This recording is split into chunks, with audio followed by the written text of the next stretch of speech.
everyone, welcome back to No Sugar with Everything Krause. So if you listened to our last episode, we dove deep into our 4 non-negotiables, really in terms of nutrition, healthy eating, and just living this healthy lifestyle in terms of food specifically. The first one was reading food labels, and this is just one of these topics that we wanted to dive deeper on in a whole dedicated episode because the food label can be really overwhelming, but it's gotten to the point where it's such habit for us to read these labels and pick out certain things that are just a no-no right away. So if we see them, we put the item down, and we want people to get comfortable with that and be able to do it on their own, whether they're in the grocery store, at home, in their own pantry. So yeah, we're going to dive deep into reading food labels and what to really avoid and things that you'll see pretty quickly in an ingredient list and know to just put the item down instead of pondering whether you should buy it or not. Yes, let's start off strong. I just want to preface this. I will be reading a little bit from my phone. Kateri and I did some research prior to this to just get all of our thoughts together on the ingredients, why we avoid No them. rambling for you guys today. No rambling. We just want this to be purely like factual information for you guys to take and learn with you. So we don't want any BS in here, so you can just get through it. Okay, so ingredient number 1 that is a major no-no. I mean, all of these are, but obviously this one, seed oils. I'm talking soybean oil, canola oil, corn oil, sunflower oil, safflower oil, etc. There's a million of them. If it doesn't say olive oil or like avocado oil, it's probably a seed oil. It's a no-no. So these oils are pretty much found in everything, I would say. It's like, think of like dressings, protein bars, mayo, all of that, but they're literally almost in everything, hence the chicken from Trader Joe's that you would think wouldn't have it. But why we really avoid them is that they are highly processed oils. People call canola oil car manufacturing oil. Like it's literally equivalent to that. They're industrial. Because they used to use it for that. Yeah, it's kind of crazy. But they're really industrial chemicals, and they're processed with extreme heat, really high in omega-6s, which are super bad for inflammation and just like throwing off your body's balance. They're also linked to gut issues, hormonal imbalances, and metabolic dysfunction. All 3 of those things are tied together. If your gut is not healthy, your hormones are not going to be balanced, your systems aren't going to be metabolizing food in the same way that they normally would. So that's going to lead to like weight gain, that's going to lead to acne, that's going to lead to anxiety and depression. All of those things are a side effect when your health is not in check like that. Yeah. Also, another thing to point out is there are so many studies out there that link these seed oils, these manufactured chemicals, with cancer. And I know cancer is one of those things that, okay, maybe the canola oil isn't the only reason that there's cancer cells in your body, but they play a massive part in it. And just the way our food industry unfortunately is, this is one of those things that you have to pay attention to, because it could be the decision between, or not even the decision, just your body even having cancer cells or not having cancer cells. If you are consistently eating these seed oils and these processed chemicals, you are building up those cancer cells in your body. You're feeding them, is how I view it. Is like, the more I put that in my body, the more I'm feeding that badness in my body. Yeah, no, you know it's what so I mean? true. The more you're like adding to that growth of those cells. This is going to be your least favorite ingredient, because I'm telling you right now, it's probably going to be majorly on everything. And it's going to be the reason that you put down a lot of your products, and it's also mainly in all of restaurant food. So that's why we opt out of eating out a lot. I also want to point out the reason we put seed oils first is because when Isabel and I flip a product over to read the back of it, the first thing that my eyes look for is a seed oil. If I see a seed oil, I don't pay attention to anything else. And I think that's the key with reading ingredient labels.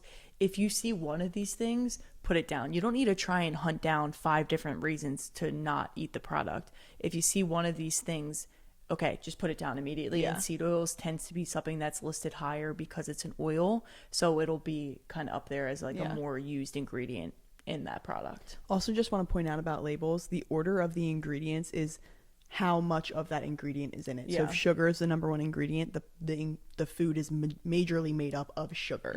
The less of it will go down the list. I just want to point that out just in case you're interested in that. So oil alternatives, not really alternatives, just like the good oils and what hopefully the products you're buying have in, obviously extra virgin olive oil, avocado oil, coconut oil, what's grass-fed butter, like ghee. All of those options are like way better. Beef tallow, like you won't see like beef tallow and butter in as much packaged products, I don't think, but avocado oil, we buy that Canyon Boulder brand of chips uses avocado oil. I know Trader Joe's has avocado oil potato chips. I tend to see that more with the healthier options, but you can still buy chips. Just buy the ones with either extra virgin olive oil or avocado oil instead, and just make that healthier decision for you in your future. Ingredient number 2, carrageenan. This is probably going to be in a lot of stuff too. Yeah. It actually comes from a red seaweed, so it sounds natural, but it really wreaks havoc on digestion. That's like the main thing with carrageenan is it's linked to all sorts of IBS. Like if you have IBS and you're consuming carrageenan, you are doing yourself a disservice. Yeah, it's a major gut disruptor. Just like our gut microbiome is so important to take care of, and I feel like the gut has had such great PR in the past 3 years because everyone's starting to focus a little bit more on their gut health, and this is one of those ingredients that it just when I think of gut disruptors, I think of it going into my body and just placing like a little atomic bomb in my stomach, in my gut. You know what I mean? Like I know that's very dramatic, but carrageenan is one of those things that they kind of sneak in. Like I bought something, sour cream from Trader Joe's a while ago. Like now I know not to buy this sour cream. And I brought it home. I think it was the organic one. And I was like, oh my gosh, I didn't even think to read the ingredients. Mom was like, oh, it's sour cream. It's probably fine.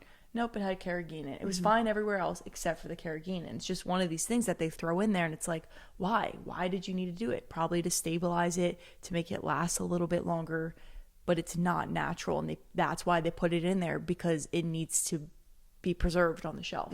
So carrageenan is actually found in a lot of dairy products, for some like sour cream, but also a lot of like plant-based products. So like all of those oat milks, nut milks, a lot of those milks, carrageenan is like the number one ingredient for them. So that's why we are a big fan of, like, not a big fan of nut milks, because there's only a very few clean ones out there that are actually just nuts, water, and salt. Yeah, exactly. Next ingredient to really avoid is artificial sweeteners. So aspartame, is that how you say it? Aspartame, sucralose, oxalfolme K, saccharin. Like, you can't even pronounce these things. That's another thing about ingredient labels, guys. If you cannot pronounce the ingredient, put it back. Literally. Like, you don't need to know that this is an artificial sweetener, because this is another thing that companies do. They throw a ton of different names at you of these ingredients, right? Instead of just saying artificial sugar, they throw aspartame at you. Well, what's that? Oh, I don't know. I'm just going to buy it. They are hiding their ingredients behind all of these different names to confuse you so that you just buy the product anyway. So look out for any of these. But that's why I say if you can't pronounce it, you probably shouldn't buy it, because it's a chemical. But these we really avoid, because they artificial sweeteners trick the body into thinking that it's sugar, and it's not. Your body knows how to process sugar. Sugar is not a red flag, right? If you're buying something that you think has sugar in it, cane sugar is the best option there. That's natural. Yeah, like I would rather have cane sugar than these things. But when your body has these artificial sweeteners, it thinks it's sugar, and it's going to lead to all different things like insulin spikes, blood sugar spikes, all of those different things that are going to wreak havoc on your body. And just leave you craving more, just having like that sugar crash, like you just said, and not being able to function 30 minutes after you eat something with this stuff in it.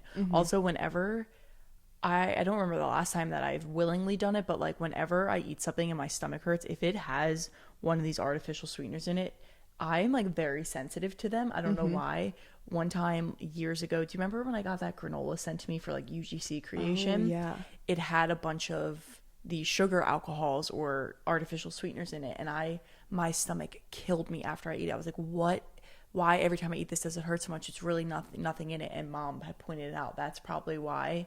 And then now if I eat something with it, I can immediately tell, like, that's why my stomach kills me. It's just crazy. Well, it's so crazy because the artificial sweeteners actually have the biggest effect on your body. Yeah, like I would rather have instantly. Just had sugar. Yeah, because it's obviously everything is super gut disrupting, but it also leads to things like mood swings, headaches, like dizziness, long-term neurological effects are like linked to this. Having this, a lot of it over time, it's like, okay, maybe eating it once, no, you're not going to go into detrimental health. Maybe you don't go into depression or have mood swings. But the more, if you get in the habit of eating these things because you just keep buying the same things routinely, yes, it's going to cause depression, anxiety, mood swings, and it's IBS, all these things that we're like, oh, how do we cure this? And it's like, just remove these toxic things in our bodies. It's like, do you have depression, or is the muffins that you're buying every week just artificially sweetened? Yeah, like I know it sounds silly, but it is so true. And the more you have these things, obviously, like, that builds up in your body, and you don't realize how much of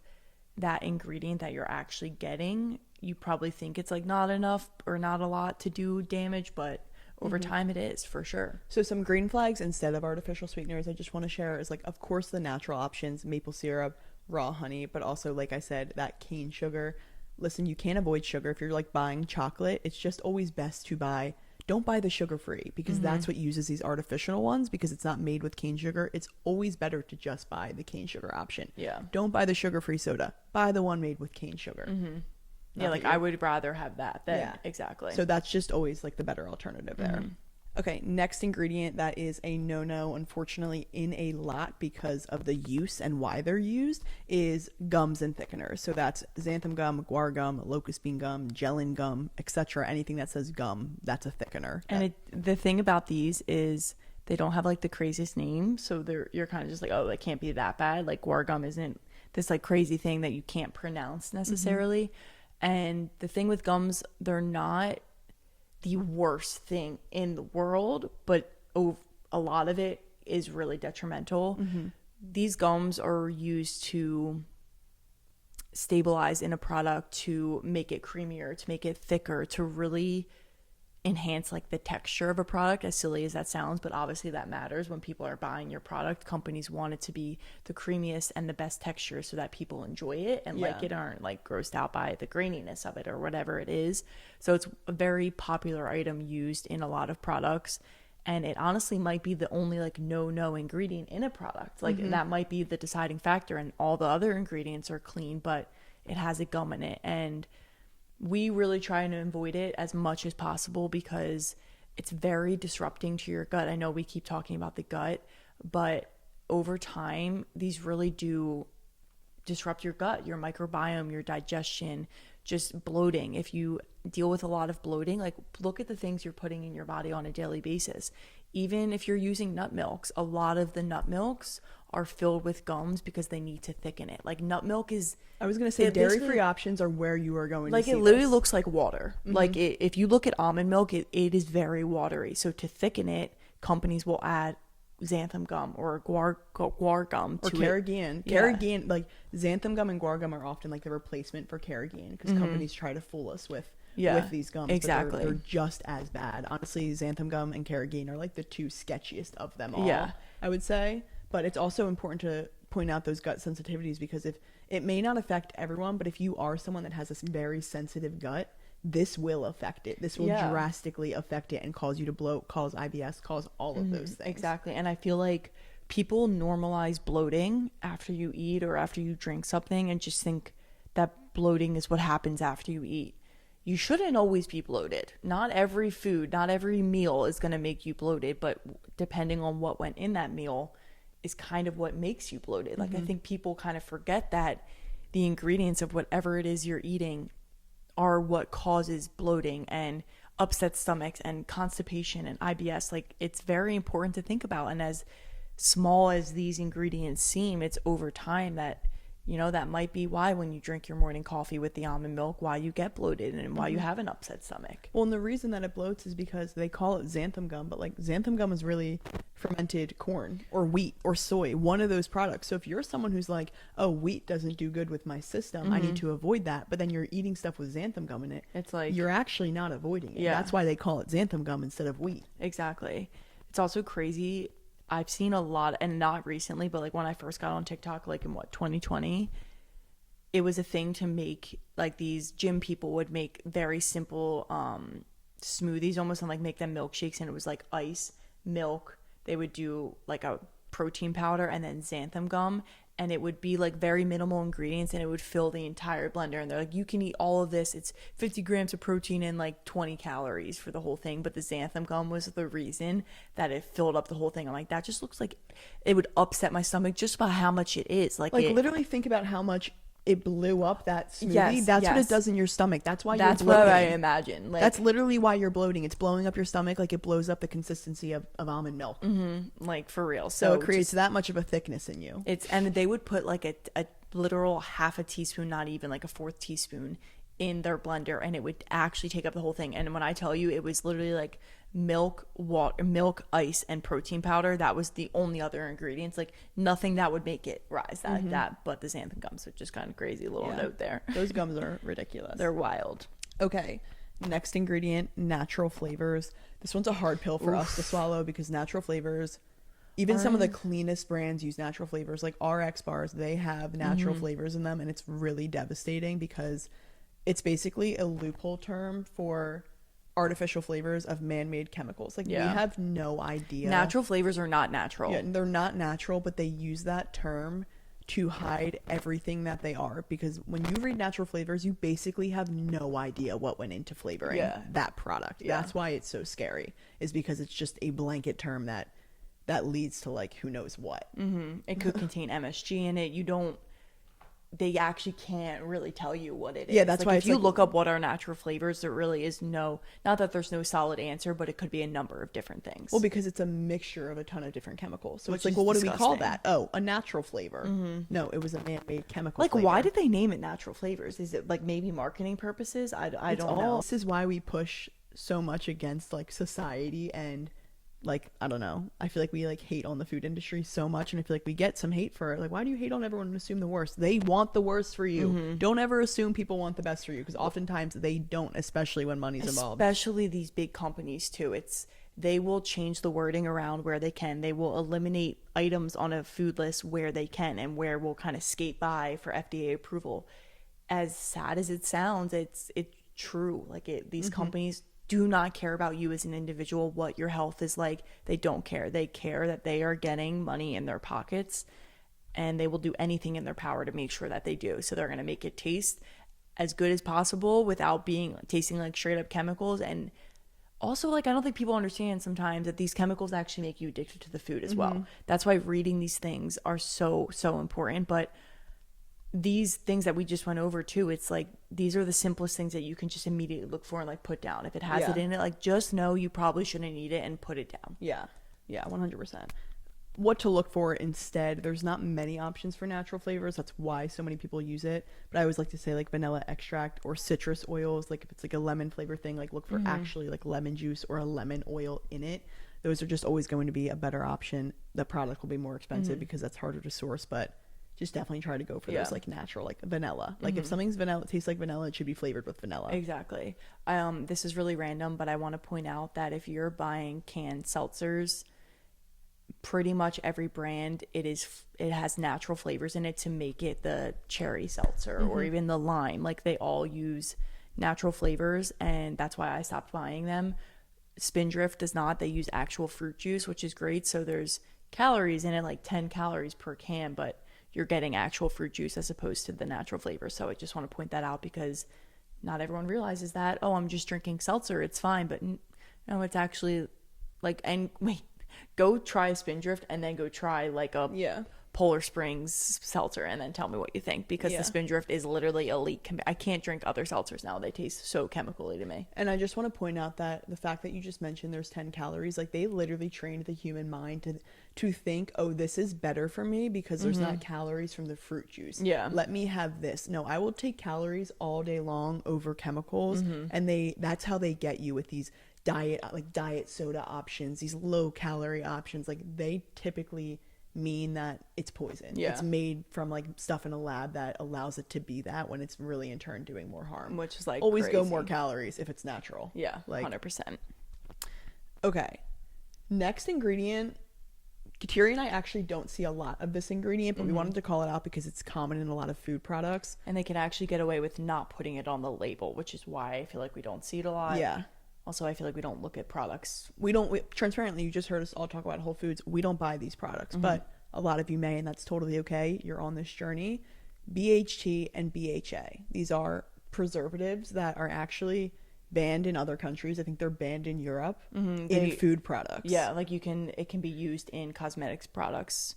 Like the EU allows it in cosmetics, but not in food. Yeah, which is crazy, because we have it in both in America. So what you eat is also what you're putting on your face to cover up your pimples. That's absurd. Why would you ever eat your makeup? No, but you kind of are.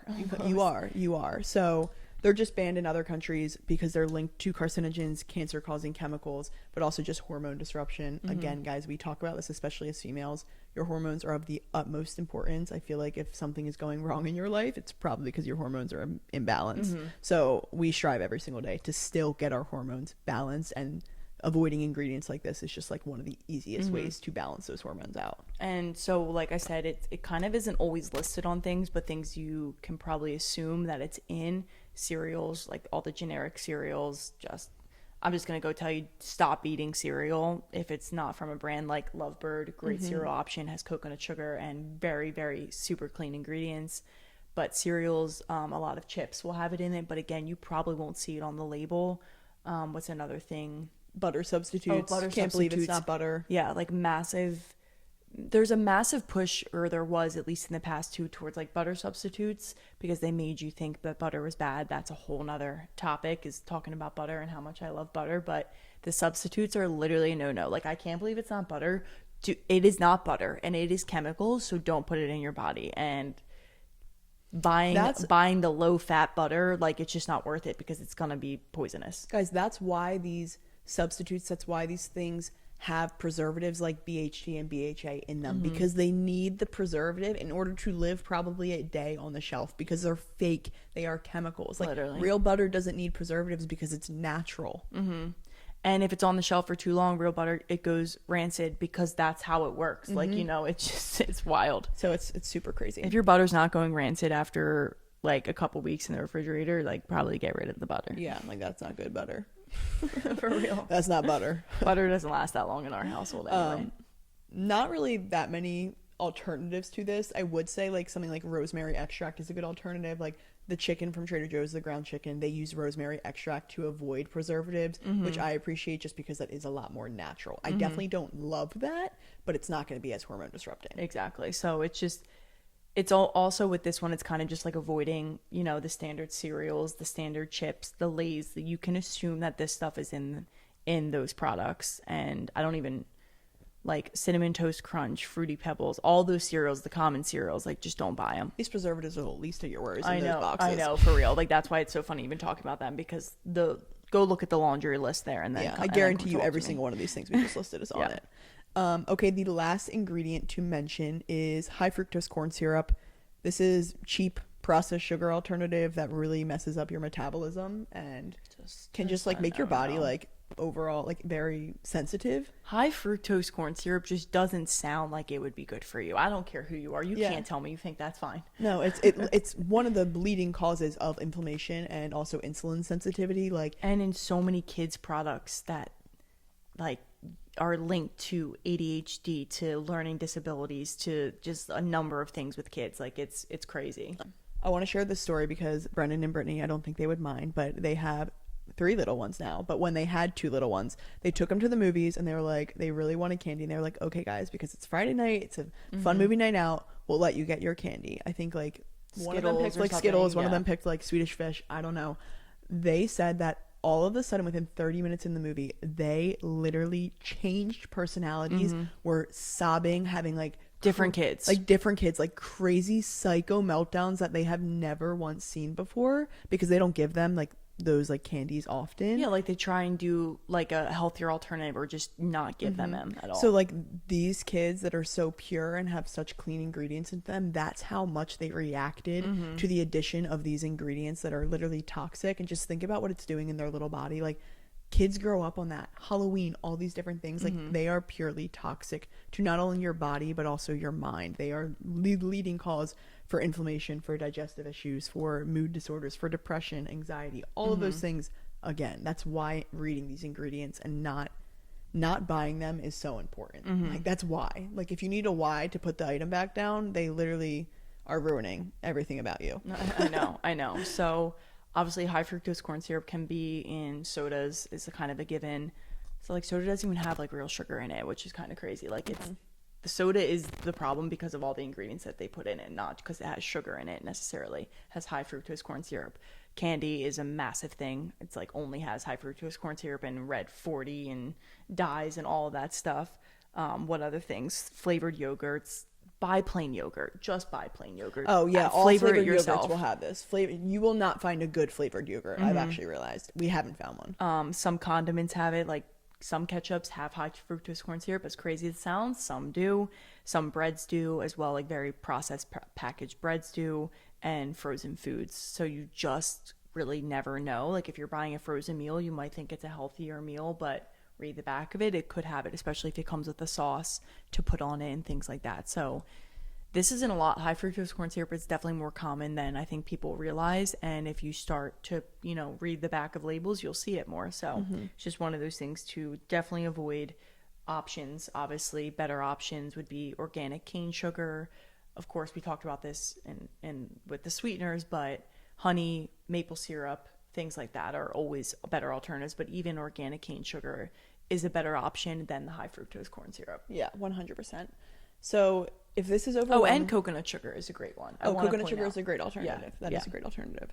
So that's all we have for the main ingredients. Now, listen, there are a ton of other ingredients that are not good on these labels, but these are the most common ones that we've pointed out that will probably be in a lot of the products that even have those other ingredients. So if you see one of these and say no, we're saving you from those ingredients. Exactly. Like this was to kind of just, like I said in the beginning, if you see one of these things, like if you see natural flavors, put it down. If you see Carrageen, put it down. You might not want to scan through everything, but like as soon as you see one of the things that we obviously talked about today, it's just like your sign to put it down and get away from it. Yeah.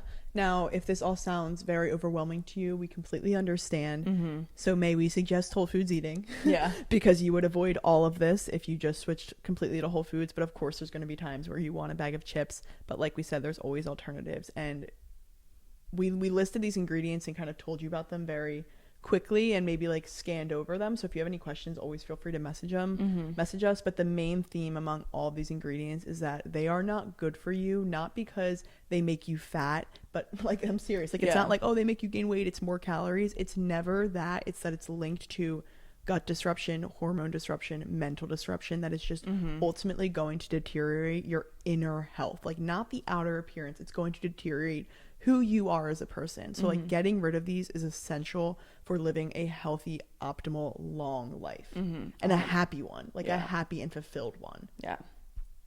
Amen to that, sister. So that's all for you guys. Anyway, why don't you keep it going? What else can they not avoid, but really embrace? Yeah, something that you could embrace that would also lead to an optimal life would be no sugar. If I'm you, I'm subscribing to our YouTube channel. No Sugar the podcast. No Sugar the podcast, which by the way, do we talk about SEO in this one? No, that was Whole Foods last episode.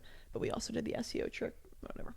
Anyway, you can subscribe to the No Sugar podcast, like this video, comment on this video, any questions, comment any other ingredients that you want to know about. We'll be happy to get back to you.